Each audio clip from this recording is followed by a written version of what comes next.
Moving on to our first panelist, Mr. Scott Ross. He is the Director of Information Technology at HudsonAlpha. Scott Ross is an experienced IT leader with a Bachelor's of Science in Business Administration, concentration Information Systems Management from Auburn University.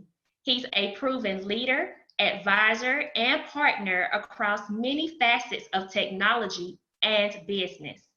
A native of Huntsville, Alabama, he's passionate about his community and the role of technology. Over the course of his young 15-year career, Scott held a wide range of IT positions across different sectors, including defense, commercial, and biotechnology. Scott's always had an entrepreneur spirit with a passion for people and technology. His career started early as a teenager in information technology sales and support. After receiving his degree, he moved home to Huntsville, Alabama, and began working in the defense industry for the Space and Missile Defense Command, SMDC, and Army Materiel Command, AMC. From there, he moved into corporate technology roles with Parsons Corporation, where he led their global IT operations. Most recently, Scott has taken on the role as the Director of Information Technology at HudsonAlpha Institute for Biotechnology, helping advance the research mission of human and plant genomics through use of technology.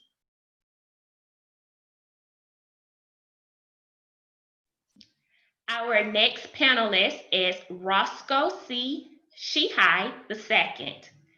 He is the IT Program Executive of NASA OCIO. Mr. Sheehy is an Army veteran with over 20 years experience as an information technology professional. He currently works in the Office of Chief Information Officer, OCIO, at the National Aeronautics and Space Administration headquarters in Washington, D.C., known as NASA, where he serves as the program executive for end user services, providing executive oversight and strategic direction for information technology services, supporting over 60,000 customers at all NASA locations nationwide. Prior to joining NASA, Mr. Sheehy served in several key roles for the U.S. Army, including Chief Desktop and Systems Division, NETCOM, Redstone Arsenal. Mr. Sheehy holds a Master's in Management Information Systems from the University of Illinois and completed his undergraduate studies at the University of Alabama. Roscoe C. Sheehy II is a leader in federal government, equity investor, and founder of Coleridge Capital Partners, small business consultant, and coach, and career coach. Our last panelist is Tirzah Monet, founder of CEO YesHoney Collective. Tirzah Monet is a public speaker, creative brand strategist, and accountability coach who helps her clients create profitable and trusted brands. As the founder of YesHoney Collective, she is a proud work from anywhere advocate. Tirzah specializes in helping entrepreneurs, small business owners, and creatives implement systems to save time and money while doubling their margins and lowering their overhead costs. With her background in web development, interactive media, public relations, and e-commerce strategy, she helps brands go from startup to glow up.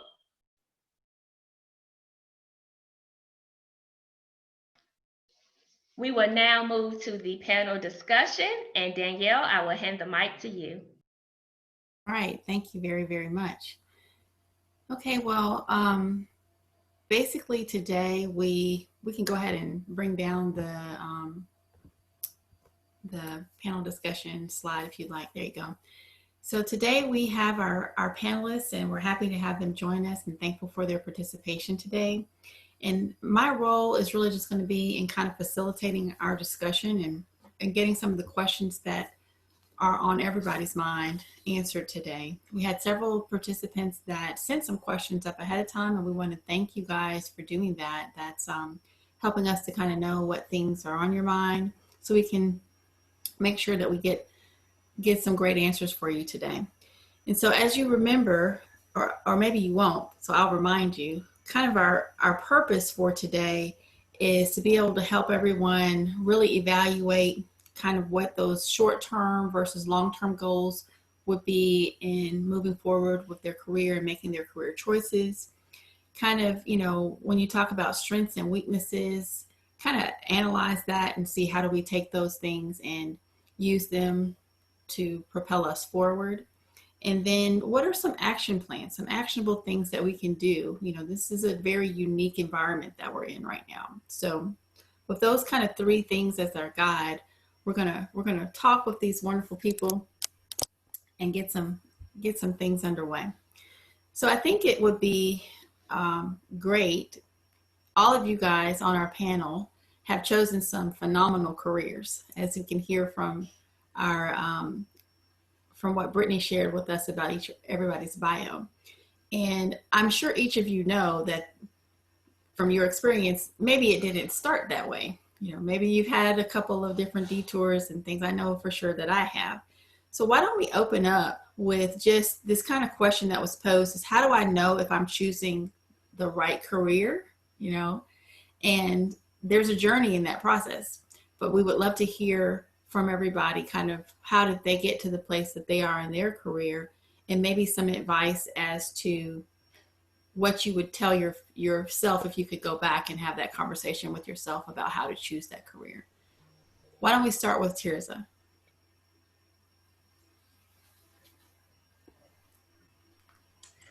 Hey everyone. Thank you again for having me on this. This is amazing. In terms of how I got started in my career and how you know that you're on the right path, for me, it kind of chose me in a sense. Like originally I started out as a web developer, and back then there was the big budget cuts that happened to the California school system, like right when I was getting ready to enter high school. So imagine planning out that I wanted to be a journalist, and they with that they had the budget cuts, and I had to take a step back and say, okay, what am I naturally good at? They moved us out of our classes 3 months into the program for, the courses that I thought were going to be building my portfolio for college. So with that, my mom was a database analyst, and I had always been great with computers. And I was like, okay, well, I'll go into web development. This is something that, I've already been introduced to. It's something that I'm naturally good at. And, if I wanted to write, I can still write. So for you, I would just say, like, always look at what you naturally do in your free time. So for me, I spent a lot of time on MySpace back in the day, coding people's sites. And my mom would come into the room and she'd just be like, oh, you're coding. This is so great. This is amazing. And I would look at her like, Mom, everybody has a MySpace. Like, I don't understand, like, why you think this is so cool. Like, I didn't understand that people were making hundreds of $1,000s like down the street in the Bay Area, doing things like this. For me, it was just something I did in my pastime. So if you look at what you're naturally gifted at and where you're naturally spending your time, there's evidence of like what a good career might be for you, because that's where you're spending your time already. Well, that's great. I think that's a great story. What about if we move on to Scott? Scott, you're in Huntsville, you're from Huntsville, or tell us about it. Yeah, I really agree with Tirzah that, oftentimes your career can find you. I'll say a piece of guidance is that sometimes you don't know until you get there. My specific journey, I had always, probably since I was like 12 or 13, I had an interest in computers.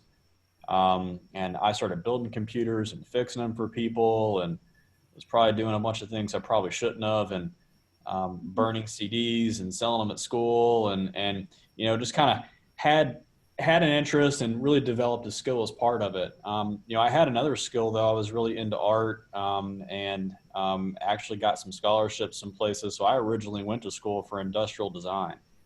Okay. And during that journey, I kind of realized that, you know, it really wasn't kind of clicking for me. It wasn't as much of an interest, so much as I had a skill, but I was still working full time doing computer repair while I was going to school. So it ended up being a logical move for me, to make that shift from, you know, the industrial design side to, you know, really shifting over to, you know, the skill that I had.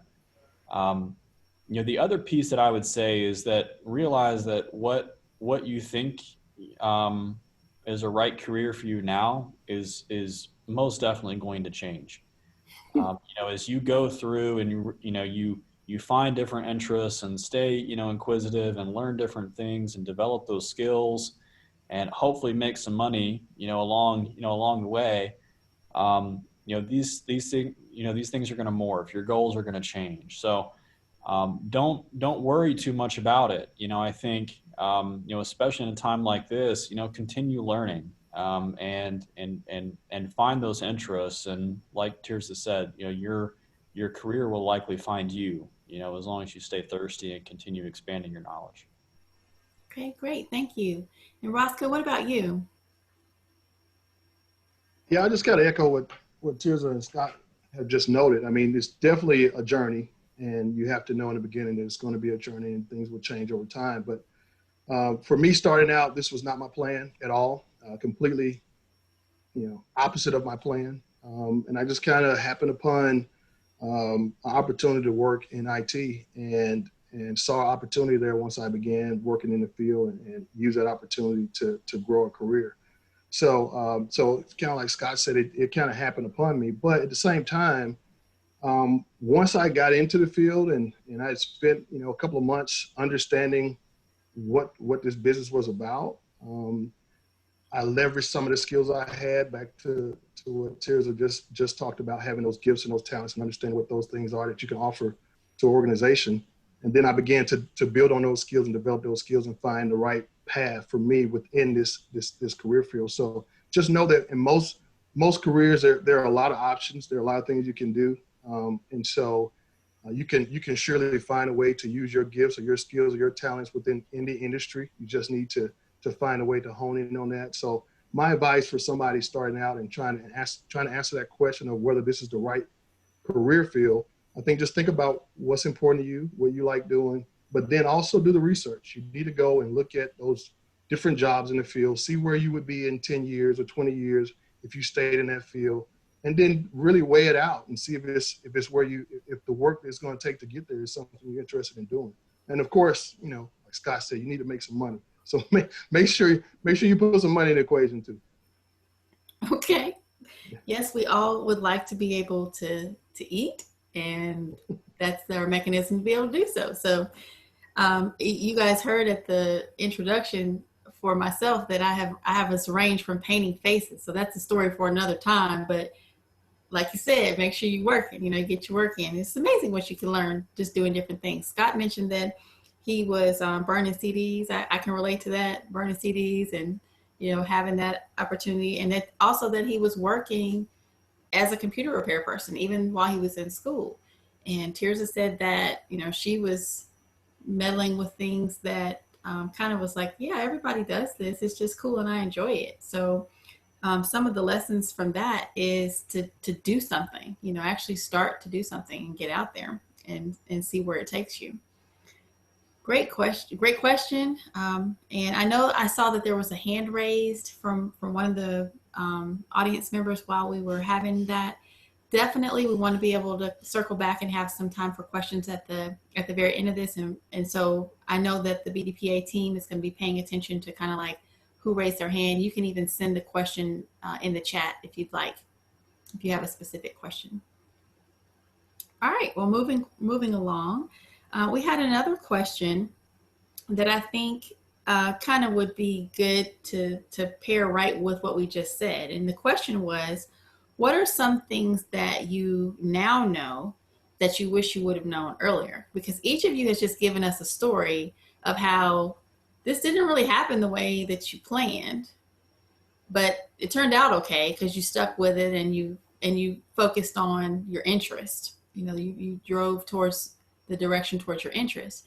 But if you could have known some things prior to doing that whole journey, what would you necessarily share? Why don't we start back with Roscoe on that? Hey, sure. Another great question. You know, like I said, starting out my career, I kind of happened upon this opportunity, and I was really exploring and trying to understand what the business was about and the industry and what it had to offer me. And I focused a lot on what it had to offer me. So I think the thing I would say, if I could go back and start from the beginning, what I would do is really think about focus on what my contribution could be to the organization, really think about where my leadership and my management can benefit and gain from whatever I had to offer, and really, you know, being a little bit more focused and determined to kind of achieve my goals within the scope of what they needed done. And I think that's something I would have done. I didn't do that up front. I focused on, you know, just doing my job and getting paid and having some benefits, right? And so then at some point, you know, it kind of switched up, and it's like, no, there's a much bigger operation going on here. And once I honed in on that and really understood what drove my bosses and what they needed to be successful, and what our organizational purpose was and what our organization needed to be successful, then it was really easy for me to navigate a path to a leadership role and to be successful and to be known for somebody that had the ability to do that. So just focusing that early on and seeing yourself in the larger picture of the organization, I think is what I would do differently starting out. Okay, that's great.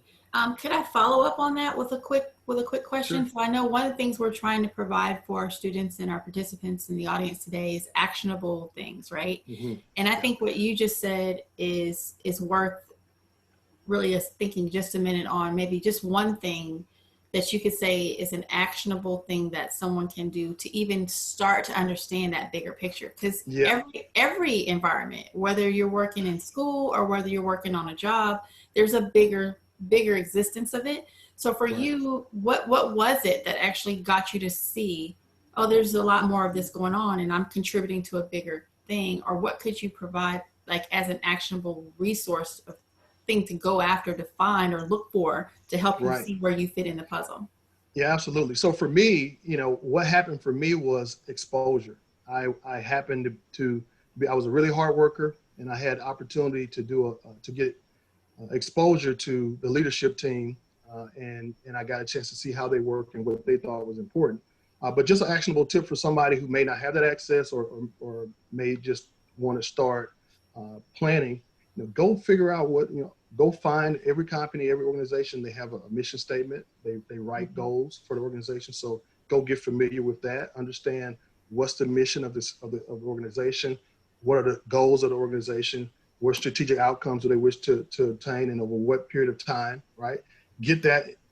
Understand those things. Understand who are the key players. Who are the people that are really driving the change? Who are the champions within the organization for the vision for the organization? And know that those are the people that you need to watch, you need to learn from, you need to emulate within that culture. So just understanding those things, everybody can do that. A lot of that is public. I recommend that people do that even, just preparing for a job interview, right? I mean, just go out and take time and research the company and organization as much as you can to learn about it. Okay, great. Thank you. Mm-hmm. Tirzah, do you have a comment in reference to some advice? If you could talk to yourself back in the let's say back in the future or back in the past, if you could send yourself a note. I think there was a time when I was first starting in my career, I was very used to coming into a space and not necessarily feeling comfortable to make the impact that I wanted to make. So I spent a lot of time waiting to make the impact. So I would kind of scout out that area of like what could be done and kind of like build out my master plan of what it was. and not necessarily like share it as I went. So it's a lot bigger to like present a whole plan to someone that's not been a part of it than it is to like interact and have those conversations with the leadership like along the way so that they can make those progressive changes. And so I think early on in my career, I hurt myself a few times where it's just like, oh, they don't see it, they don't get it. But it wasn't that they didn't get it, it's I didn't let them grow with the vision of it or understand where I was coming from. So I think just being open and communicative and not assuming that people just won't get it until they see the big vision is a huge thing, because now that I've jumped off, quit my job and created my own company, I've allowed myself to be completely myself, and I found like this crazy tribe, right? But you don't get to like, there's people who saw that back when I was in companies that may have been able to help me further, like while I was in those companies, had I just like let them in on the vision a little bit earlier. So just being communicative of like what your goals are too, like as you're in the companies is super helpful for you getting further in your career, like, and building with the leadership on their vision by helping you build yours like within the company. So very good, very good. And Scott, would you like to round out with a response to that as well? Sure, thanks. I'd say for me, it was probably the value of just different relationships. And, it's something that, I didn't really put a lot of emphasis on early in my career. And, I think taking a genuine interest in people, learning from them, accomplishing things together. At the end of the day, very few things that you're going to do in your career are going to be just you. It's really the network of people that you have around you, which in many ways are, a reflection of you. So, realize that for you to grow, either as a person, as a professional, it's largely dependent upon the relationships that you forge over time. So, especially in a tech industry, it's or engineering, right? There's a lot of, I'll say, kind of introvert personalities, and, it's kind of our nature in some ways. Do not be afraid to say something. Do not be afraid to ask a question, and be inquisitive, like I said earlier, and don't be afraid to get involved. I think large in part, everyone being here today is, a step in the right direction, right? You're doing the right thing by being here, and, you never know what can come from the relationships that you build, again, what you can accomplish together and really learn from each other. Well, great, thank you. So basically with that question, I heard a lot of wonderful nuggets. And so one of the things is exposure, making sure you put yourself out there to have exposure to the leadership team, doing the research, like Roscoe said, and kind of finding out as much as you can about whatever organization you're choosing to belong to, and bring your value to the table as a contributor instead of just, looking for what can be done for you. And then also being willing, it's a scary thing to open up and kind of tell people what your vision is or what your dream is, and that, fear of kind of like what they're going to say, what they're going to think. But those who can push past that are the ones who bring that tribe along, as Tirzah said, and they actually get the opportunity to see that dream come to life. So just put yourself in a position around supportive people and share the vision as you go.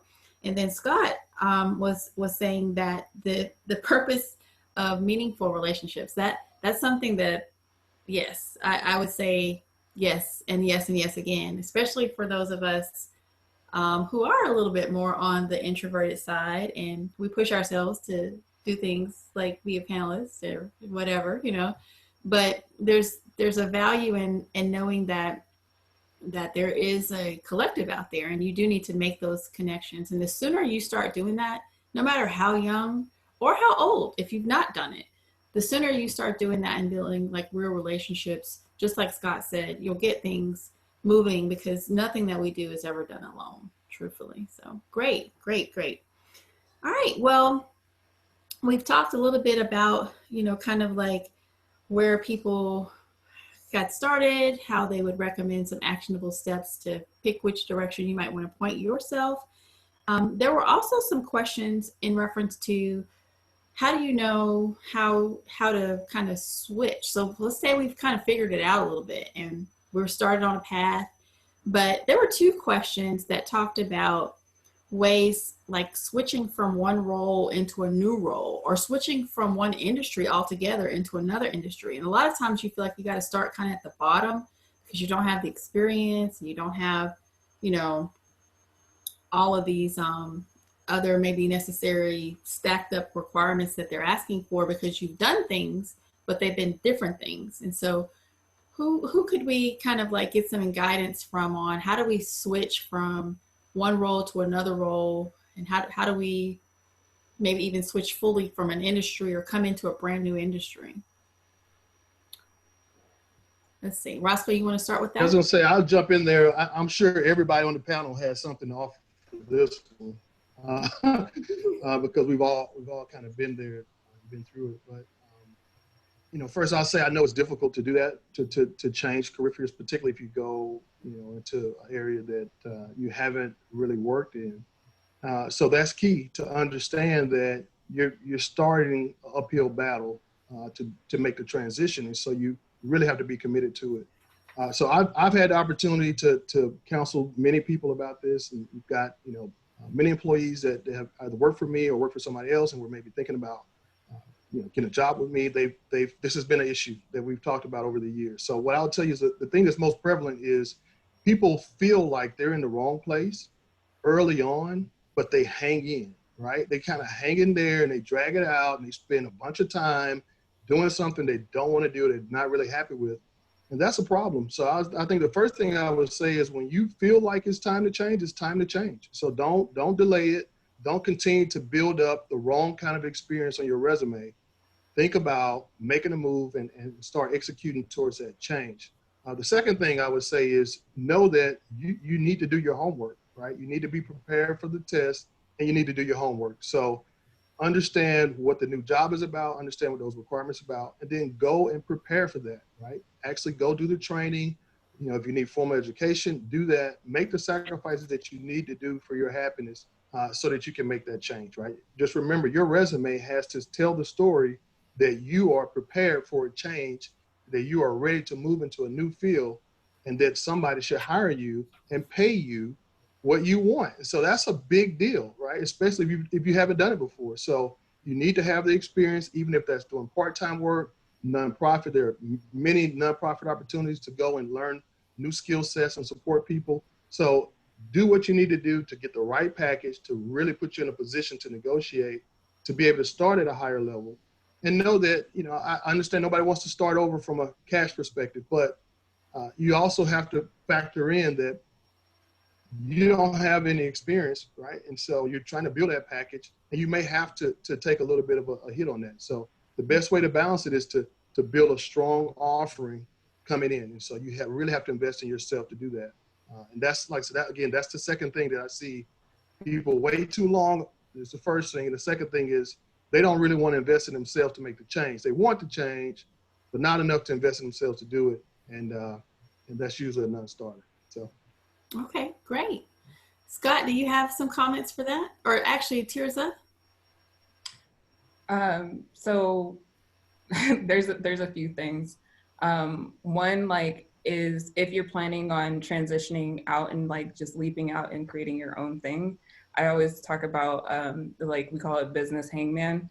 So like, you're playing hangman, you know that this isn't it the first time. Okay, you need to like go and build your, like, get your logo, get your branding in place. Like each time you kind of hit a wall, like I tell clients, like, go ahead and like start preparing one of those things. Give yourself a yes in a different direction that it's building in that new path every time you hit a wall that says this isn't it. So that's one thing. But the other is, if you keep on trying to find roles, because what I see is I see a lot of creatives or you know, people in tech that have so many different, like they worked for this company for a year, they worked for this company for 2 years, and things like that. And so they don't know like how to package that all together. So like them starting a consultant agency gives them enough like visibility into a lot of different like industries in terms of like the different aspects sometimes, to start getting like some visibility of what it is that they want to do next, and then they can make that decision with a clear headspace than jumping into like a whole nother role. Sometimes people jump into another role and then they commit themselves to another 2 years of like, this is the thing that I don't really want to do. Right. But if you do jump into another role, I would say the next best thing is to choose what it is that you want to get out of it. So example, I left an agency where I had like, half of the accounts that I got to manage, and went into an e-commerce company where I got to see how multi-million-dollar like companies operate. I hated the job, like the job itself. I loved the people, the network, and the experience. I got to go work with Google. I got to go like do all these different events, but I knew that I was only going to be there for 6 months. I ended up staying for 2 years, but I got so much experience out of that that it would made it worth it. So if you do that, just set a timeline for how long it is that you're going to do it. Be committed to your timeline, unless there's a benefit to staying longer. But then know that if you're looking at every single like other job and stuff and you don't fit into a role, it might be time for you to create that. And that's create an opportunity. Yeah, that's very good. Scott? Yeah, I mean, there's a lot to this, and those are some really great points. I think first and foremost, don't be afraid to take the risk. You're going to come across these situations, and sometimes when I've always had what's now become or feels like a cliche term that I continue to tell, my teams or anyone that I lead, and be challenged and satisfied in what you do, and kind of checking off on those two things, and if you kind of reach a point where you're not, you need to ask yourself whether or not you can be where you currently are, or is there some completely different shift that you need to make to be able to check those boxes. So again, don't be afraid to take the risk, but Roscoe really hit on it. Do your homework, be prepared, and ask yourself the question of why, or what do I want to get out of this? And, even what Tirzah hit on, is this a stepping stone? Do I have kind of a broader plan where I'm going to take this short-term risk to achieve a broader goal in my career? And those things can be very much worth it, to really be able to, achieve what you really want to do. So, even when you have an established career, like Roscoe said, you still need to qualify. So study your craft, take time, go out and get a certification, volunteer. If you're making a change and you can find a group that you can volunteer for to help learn a skill, or go attend certain things to be able to gain that skill. There's a lot of things that people could put on their resume that they probably don't, to be able to really, outline how they are qualified for something, even if they don't have direct work experience doing it. So get creative in how you gain that hands-on experience. Think beyond your current place of employment. There's so many opportunities out there now, to really be able to achieve those things. Great feedback. Okay. So we talked a lot about, kind of like if we were to switch from something to something else. And that does sound like that's, it's a challenge, but we can overcome challenges and put our efforts towards it. And I've done that myself personally, and it's been rewarding. So you just have to also kind of put your mind on the end game. What is it that you're putting this effort in for, and allow that to be a bit of a motivator. Now, when we first started talking, we talked about, get in there, start working, make sure you can feed your family, get that money, and all of us have done those jobs. Like I said, I was painting faces for a while, get that money. But what about if you need, what's a real discussion about, okay, so do we just choose our career based upon our money? Even if it compromises what we enjoy. I've heard some comments already about maybe I took the job to get the experience, but I hated it. And then I've also heard Scott say, be challenged and be satisfied. So maybe we could talk a little bit about how do we know, and how do we balance that monetary value versus the emotional satisfaction? So Tirzah, could you speak to that? I think whenever you go into a position, you kind of have to know what you want to get out of it. So, example, early on in my career, I really I wanted my hand on big projects, and I got to do that. I got to work with like these tourism bureaus and like big entities. But I was the youngest in the room, and we had way too many projects that I probably had my hands on. And so I wanted work-life balance. My next job was the focus was I want to not have my phone ringing past 9 o'clock, and I want to go back and get my master's. I can't do that at this company. So, you have to really assess where you're at, because that's going to change when you take on the job versus like once you get in the job. Once I took on the job, like I made a lot more money in the next position, and it's like, hey, now you're getting asked to do a bunch of things that are above your pay grade, but we're not adjusting your salary, like those different things. But is the learning outcome of what my initial goal was like in this, now that it's not about the work-life balance, is this still my focus? Like now that the degree is done and you're done with school and all of that stuff. So just checking in with yourself, I think, is huge. Like regardless of like where you were when you initially take on a job, because that's going to change from when you take on the job, 6 months in, the company gets acquired, like whatever it is, like that, those things are going to morph. So just be honest with yourself about where you're at any point. It's huge. Okay, great. So I'd also like to, I know that we're going to be respectful of time, and I do want to make sure that we get an opportunity. There's two other questions I thought were really, really good, and kind of going through this pattern here. And one of the questions we talked about was like strengths and weaknesses, right? One of the things we wanted to have available for this call. And I think that from strengths perspective, what I'm hearing from the panelists is that you really do need to take inventory kind of yourself. What you're just saying, Tirzah, about this emotional versus this monetary, is that's one viewpoint. But we could take the viewpoint of, there are benefits that are gaining steps for me and moving me up this rung, that maybe are not necessarily monetary, but you can kind of go through those things to get to a better place for yourself. But that place is a real personal, kind of inventory.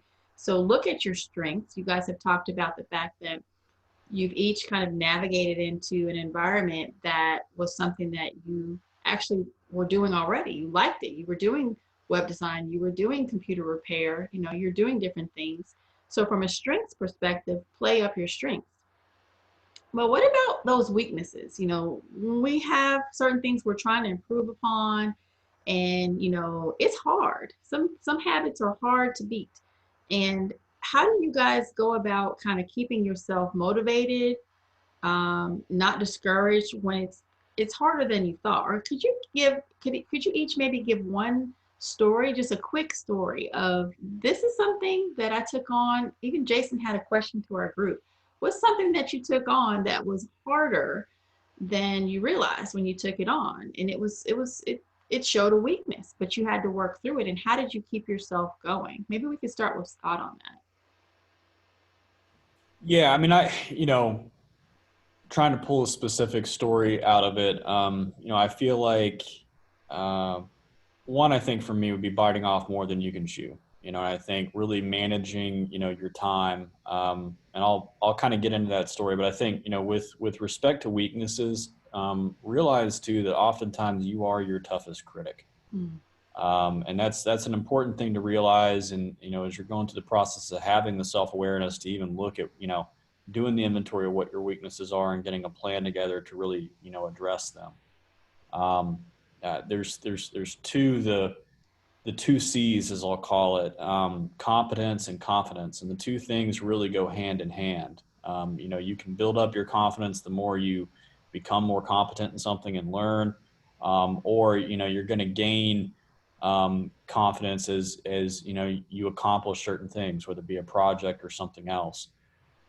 So, you know, I think even going back to the relationships that I hit on earlier, make sure you have a good supporting cast, you know, and develop those relationships, and find you some mentors too. I mean, there's individuals that, you know, those relationships can really help forge and help you grow, and be transparent. Hey, you know, I went off and we're out doing this project, and we've decided now we're going to do 2 projects in parallel, right? And kind of back to that biting off more than you can chew, you know, example.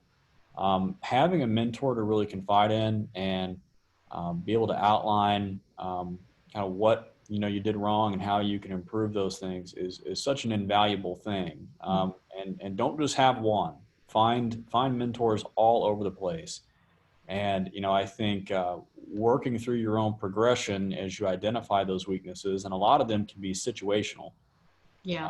You know, really lean on those mentors, you know, to help further improving, you know, and, you know, addressing those things. Great. Thank you. Roscoe, could you share with us as well? Yeah, I was just going to add to that. I think Scott hit it perfectly. I mean, that's exactly right. You have to, you know, you have to create an environment that's going to allow you to be successful, and sometimes that means stepping out and getting other people to help you. But the only thing I want to add to that was you also need to give yourself a break. Like Scott said, we're our toughest critics. Sometimes give yourself a break. You know, I like to give myself, you know, luxury vacations from time to time, just to take a break and reset, right? I mean, I think those things are important to reward yourself for the progress you've made, keeping the end goal in mind. But sometimes you have to take a break and just kind of pat yourself on the back too. Yeah, maybe break something up that's you're perceiving as a weakness, break it up into smaller pieces, kind of like that business hangman that Tirzah was talking about. Give yourself a opportunity for a win so that you can keep motivated. Tirzah, did you want to add something else? Yeah, going back to what Scott said about mentors, I always tell people to just surround themselves with 3 types of people. You want people who are 10 steps ahead of you, people that are your peers in whatever direction you're trying to work in, and then somebody that you can teach.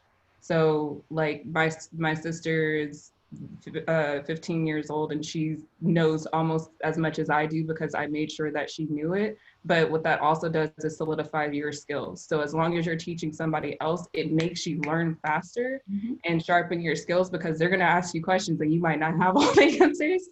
And so mentoring someone else is just as powerful as having a mentor too, because you have somebody that can, you know, see the gaps from up above, but also like, you know, see the gaps from where you may not be developing something. They might learn something faster than you or from a different place. And then you have to like hurry up and learn, you know, answer their questions. So mentoring is a powerful thing too, at whatever age. Like, you know, you don't have to be an expert to mentor. You just have to be ahead of where they're starting from. Very good perspective. Thank you. Well, I want to kind of round out. We have a couple of questions from the audience that we may have just a few minutes to get to, but before we round out the panel and open that, you know, we're in different times right now. You know, we're in the middle of unprecedented our economy, our government as a whole, our lives have been completely changed. I don't even have to like detail this. Everyone knows we're in the middle of a pandemic, right? And as many things as we have lived through, like anyone on this call, things are changing so quickly that pretty much everyone can say, oh yeah, like we don't do that anymore. Anyone on this call, no matter what age you are, if you're 10 years old, there's stuff that we don't do that anymore. We've moved past that. We're in an exponential right now. So everyone can kind of feel like a little elderly on something because things have passed on, you know? But this is really different, really, really different. And so I'd like to kind of ask the panel, you know, just different, you know, whatever level professional you are, you know, what are some tangible and creative ways that you can level up in a time like this during a pandemic? You know, how do we really take it to the next level and stay relevant and kind of continue on the upward path of our growth? Scott, could you talk us through that? Yeah, sure. I mean, I think a lot of the collective things we talked about tonight have, you know, really kind of play a role in it. But 2 things that really stand out to me, you know, especially, you know, in this situation is collaboration and staying productive. You know, when you're not face to face with somebody or you're working remote, and I had to learn this lesson fairly young, and it was actually a period of my career where I had the fastest rise, and I was working 100% remote. Everyone I was working with was somewhere else in the world. But being able to overcome communication barriers, and we're very fortunate to live in a time where we have great technologies like Zooms and WebExes and those things that we can still collaborate.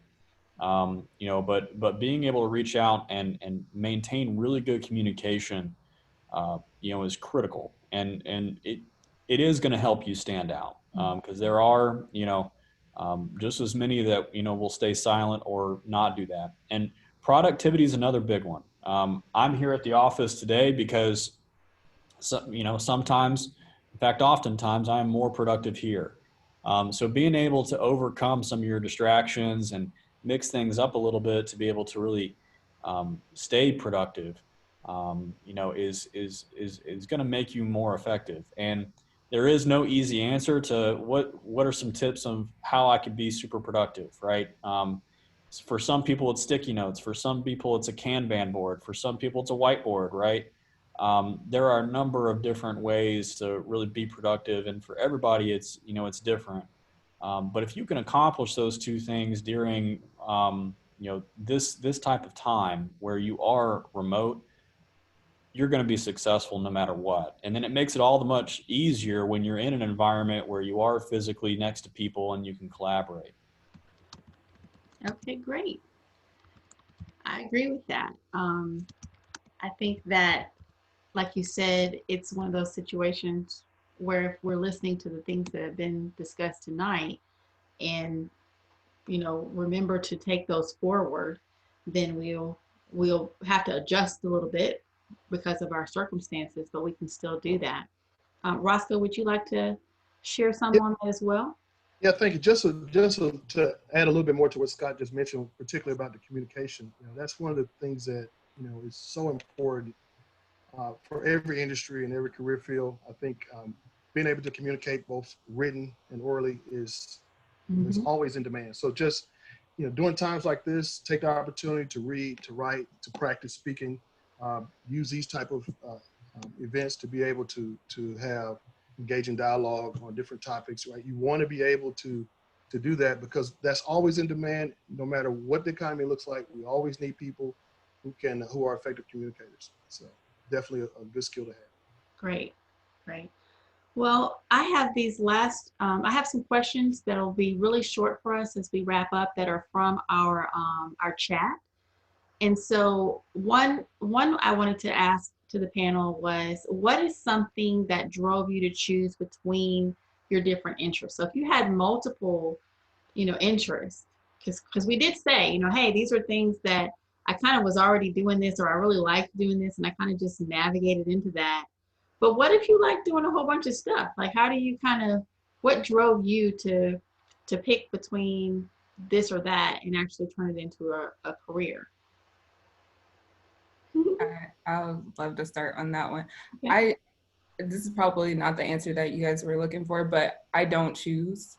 Like, it's really that I chose I don't choose in the sense that I chose the industry that allowed me to touch all of it.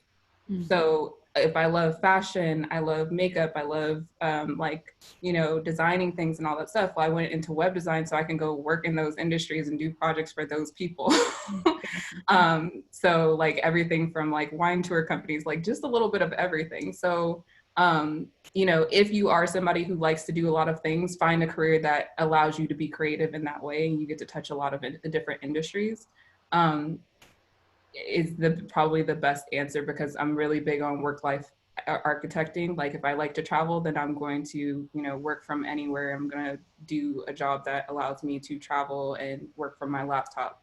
If I want to sit in an office, I will sit in the office and build a program around that or take a position that does that. So just be very, very clear. Like going back to the question is just be very, very clear on what it is that you want, and then go and make that happen. Like, you know, more than anything, like anything that you want to do, somebody's already doing. So, define that plan and then work to it. Great. And that comes back to that research. You got to go out there and research it and try to find it. Another question that was posed that we can kind of wrap up on, I think it's a good one. I know that, I'm an entrepreneur. I know Tirzah, you're an entrepreneur. Roscoe, I believe you even, have your own. Scott, I don't know if you're entrepreneuring as well. Even within your role, I think most people need to be entrepreneuring. Even if they don't have an Inc. or an LLC or whatever behind what they're doing, entrepreneurship is very important. It ties us into innovation, and it ties us into being able to, collaborate and do different things. But there's a question that says, if I want to be an entrepreneur at some point in my life, would you recommend starting it right away after graduation or going and getting some work experience first? So Scott, you came off of mute for a moment. Would you like to say something about that, or?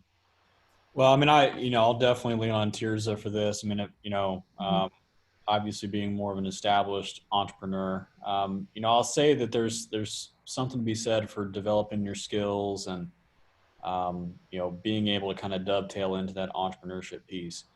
But, and Tirzah, I don't know what your thoughts are on this. I mean, there's also risk in waiting, and, you don't really want to miss your opportunity. And it's not even like, a tangible thing that, you're going out there and grabbing, but the opportunity for yourself, right? Because you could get into a career and you could get kind of settled, and you could be somewhere that has a non-compete, right? And then you're really stuck. So there's a lot of variables to that. And I guess it was more so a lead in and a question to you, Tirzah. I'm curious, your thoughts there. Yeah, start now and start early. Start yesterday. Like my sister started her first little venture when she was 9 years old. I don't care if you're selling 10-cent necklaces like she was, but start now. The younger you are, the less risk you have, because you have less to risk. You don't, a lot of people don't have families yet. You don't have kids to worry about and all that stuff. So you're more likely to take risks that are going to get you into crazy, amazing opportunities now than you are once you're more established, then you have more to lose. So that's one side of it. But, create small businesses that are experiments for yourself. Because a lot of people think that you have to start so big or you have to have a lot of money in order to start things. And one of the things that I do as a coach is I create experiments for myself to prove to my clients, this is possible from scratch, or this is possible from $50 or $30 or something like that. Mm-hmm. So anything that you want to do is probably possible. It's just going to take some effort and tact to maintain, but start early. Okay. So Roscoe, could we close out with you on that? Because I don't know if you started early per se, but maybe we can have both viewpoints. There's, the start early and maybe the next viewpoint. What would you say? Yeah, I agree with everything, right? I think that is a good point. You start early. If you have the opportunity to do that, depending on the business, that always matters. There are a lot of opportunities that you can start early. There are some things that you need to have capital. I think for me personally, I needed the experience. I started a bunch of things that failed early on. I went through a bunch of stuff, made a little bit of money, but didn't do what I wanted to do. And having the work experience and the things I learned in my profession definitely helped me to do a better job in business. But then also, making a good income and being able to create discretionary income and being able to use that for investment definitely helped me for what I really was passionate about, which was really investing in equity. So for me, it all lined up. And so I got a little bit of both. I think the experience early is good. And if it works for the field that you're looking for, and then it's great. For me personally, I needed the experience from my profession and I benefited from that, and I also benefited from having the capital. Okay, great. Well, thank you, panelists, so much. I had some great nuggets, the notes and things that I was taking today. I hope that our audience and our participants were able to take some nuggets away as well. I will say that a nugget that I took away from Tirzah was, what am I naturally good at? Okay, go with that. So that was her thing. What am I naturally good at? We have to take some time to be, we need to not just research everything that's going on that everybody else in the world is doing and follow that train, but look at yourself. You know, what am I naturally good at? And then also, Roscoe shared, sometimes you don't know until you get there. I'm sorry, Scott said that. Sometimes you don't know until you get there. And I think that's been a lot of my journey. So I took that note because I said that resonated with me. You know, you can try different things, but still, you know, you may just it may just unfold, and you'll get that spark one day that this is it. This is great. And when you find yourself there, commit in, pour in, focus in, and then you can have that exponential, you know, that exponential jump there. And then one thing that Roscoe said that stuck with me as a nugget was, when you feel like it's time to change, it's time to change. And I see that in so many people that, you know, you're just thinking about life and oh my gosh, and if I do this, what if?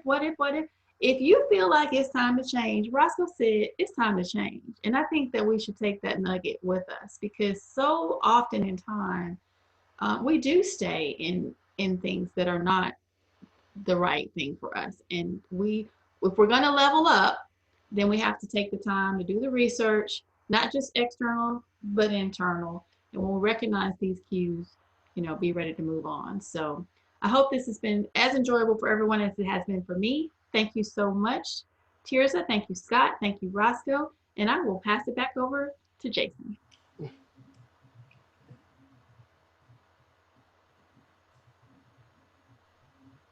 Well, thank you, Danielle, for moderating. You did an awesome job. Tirzah, Scott, Roscoe, I appreciate your time, and just giving us your knowledge and your experience, just to help try to mold these individuals who are looking to level up. Before we conclude, I would like to kind of give each one of you the mic again and let people know how they can contact you. I'm gonna start with you, Tirzah. If you are on Twitter, you can find me at Tirzah Monet, and website is tirzahmj.com. I'll drop it in the chat too. Thank you. All right, Scott. Yeah, for me, the easiest way is probably LinkedIn. I'm pretty active out there. So you can just look me up, Scott Ross, out there on LinkedIn, or don't hesitate to shoot me an email. It's sross@hudsonalpha.org. All right. And Roscoe. Yeah, I was gonna say easiest for me is probably email also. I think, you know, it's first name dot last name, Roscoe.Sheehy@nasa.gov. If you would, please put something related to this event in the subject, so I'll make sure I read it. Just say, you know, participant or level up event or something like that, and I'll check it out. Thanks. I think Valerie put something to that effect in there for everybody. So I think we're gonna go ahead and conclude on that. I thank everybody for participating today. It was an awesome event. I enjoyed it a lot, and I feel like, you know, just based off some of the comments in the chat, that everybody enjoyed it. If you did enjoy it and you want to let the panelists know that you enjoyed it, please just drop a thank you or enjoy it in the chat, and we'll go ahead and sign off in a few minutes. So thank you, everybody. This was awesome. The next event will be on, I should have had that in front of me. It'll be the last Thursday of next month. I want to say it's June 27th. It'll be Level Up 102. And forgive me for not having that in front of me. Brittany, can you help me out? You got it. The 25th. Thank you, Jamie. The 25th. But we have everybody's email. We'll send you an email. So it's I think it's the Becoming a Professional one. I believe it's what it is. Yes. Thank you, Danielle. You're welcome. So becoming a professional, and we'll send that out. We'll send everybody who joined that email with that information on how to sign up on Eventbrite. So on that, we thank everybody for their time. And if you want to find out more about BDPA, you can always go to BDPAHSV.org, and you can email huntsville@bdpa.org. And thank you all. Have a great night. All right. Thank you, Jason, Danielle, Brittany. Appreciate it. Scott, Tirzah. And Tirzah, Scott, Roscoe, Danielle, Brittany, Val, can y'all stay back for a minute, please? Oh, okay, yes.